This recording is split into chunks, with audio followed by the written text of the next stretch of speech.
The day I turned 60, the mailman delivered a letter addressed to a girl who died before I was born. The envelope was yellowed, the handwriting faded, the stamp so old it had turned gray. But the address was my address. The name was my name. And the return address, a street that had been demolished in the 1960s, belonged to someone named Ruth. I opened the letter. Inside was a single sheet of paper, blank except for a number, 60, and below it, in careful cursive, "She's still in the root cellar. She's been counting for 60 years. Please, let her out." I don't know anyone named Ruth. I've lived in this house for 35 years. I know every corner, every closet, every locked door. There is no root cellar. This house was built in 1985 on a concrete slab.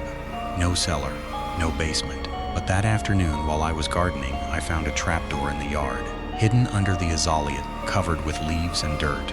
A square of old wood with a brass ring. I pulled the ring. The door open below was a staircase, narrow, steep, descending into darkness.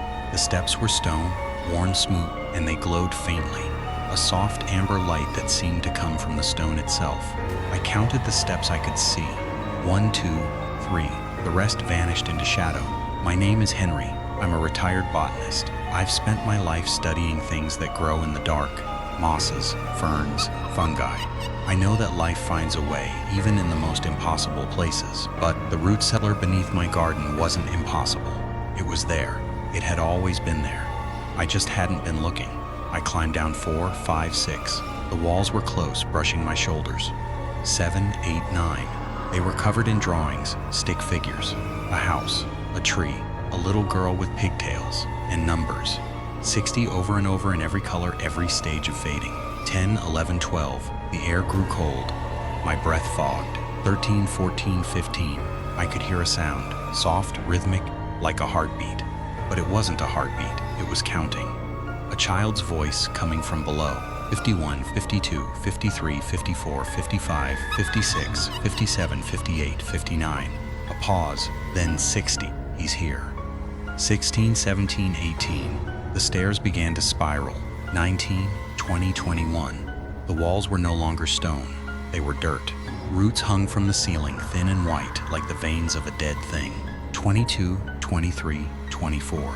The smell of earth was strong, and underneath it, something sweet. Honeysuckle. The same smell from my grandmother's garden. 25, 26, 27. I reached a landing. The stairs continued, but to my left, there was a doorway. No door, just an archway, and beyond it, a room. A small room, maybe 10 by 10, with walls made of glass jars. Hundreds of jars, like the ones I use for preserving specimens, each one containing something dark. Shadows, memories. And in the center of the room, sitting on a wooden stool, was a little girl. White dress, brown hair, bare feet. She was holding a piece of chalk and drawing on the floor. Numbers. 60, in a circle around her. She looked up when I entered. Her eyes were dark, bottomless. She didn't smile. She didn't cry. She just stared at me and said, "You're 60. That's the number. 60 years old." 60 steps from the back door to the root cellar. I've been waiting for someone who was born the same year I died. I wasn't born the same year, I said. I was born in 1964. She tilted her head. You were born the year after, but your house was built on top of my cellar. The developers, they poured concrete over me. They buried me alive. I've been counting for 60 years. My mother used to send me down here to fetch jars of jam. I was 6 years old. I counted the steps, 60 steps. I got to 59 and the stairs broke. The wood was rotten. I fell through. I landed here. The door closed behind me. My mother never came looking. She thought I ran away. She died of a broken heart. And I've been here ever since. She stood up. The chalk fell to the floor and her. I've been trying to climb out for 60 years, she said. But every time I get to step 59, the stairs collapse. The dirt falls. The roots wrap around my ankles. I can't reach the top. I can't say the last number. Not alone. What do you need me to do? Climb with me. Count with me. And when we get to 6, you say it first. Then I can say it. Then the cellar will open, and I can go home. Where's home? She pointed at the ceiling. Through the dirt and stone, I could see a light, faint golden, pulsing like a heartbeat. Up there, My kitchen. My mother is still standing by the stove. She's been waiting for 60 years. She's a ghost now. But she never stopped waiting. She never stopped believing I would come. I looked at the light.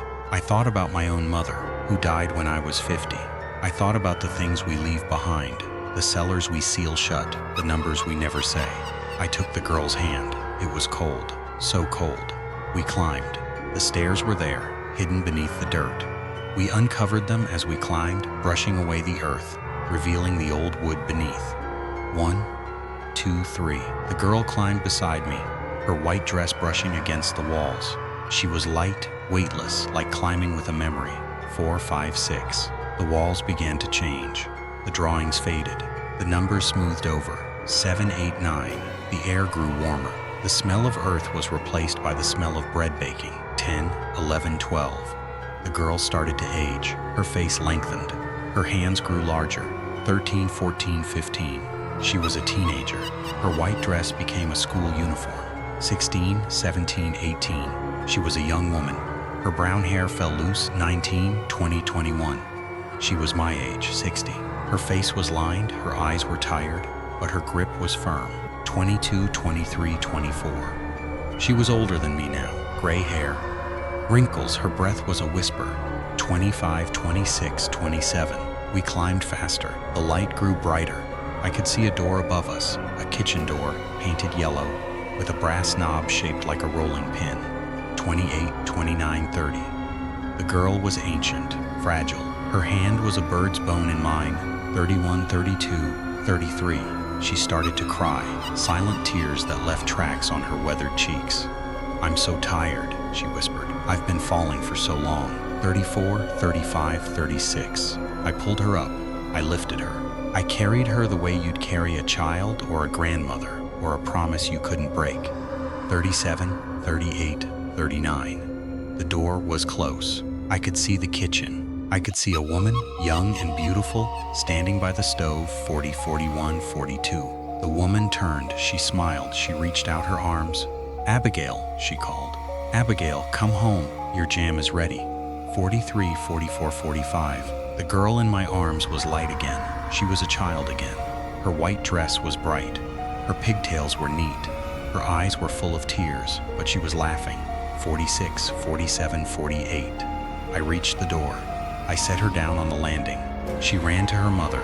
The woman lifted her, spun her around. They cried. They laughed. They held each other. 49, 50, 51. The girl turned to look at me. Say it, she said. Say the last number. Then I can stay. 52, 53, 54, 55, 56, 57, 58, 59. I opened my mouth. The number was there on my tongue and my throat, rising like a tide. 60, I said. The door closed. The light went out. The stairs vanished. I was standing in my garden alone in the sun. The trapdoor was gone. The azaleas were undisturbed. The letter was gone from my pocket. That was a month ago. I'm 60 now. I'll be 60 soon. I don't dream about Abigail anymore. But sometimes, late at night, I feel something in my hands. The weight of a small hand, the cold of a memory, and I know that she made it home. I know that she's free, but I also know that the root cellar is still there. The stairs are still there. And somewhere, in another garden, another child is counting. Another number is rising in the dark.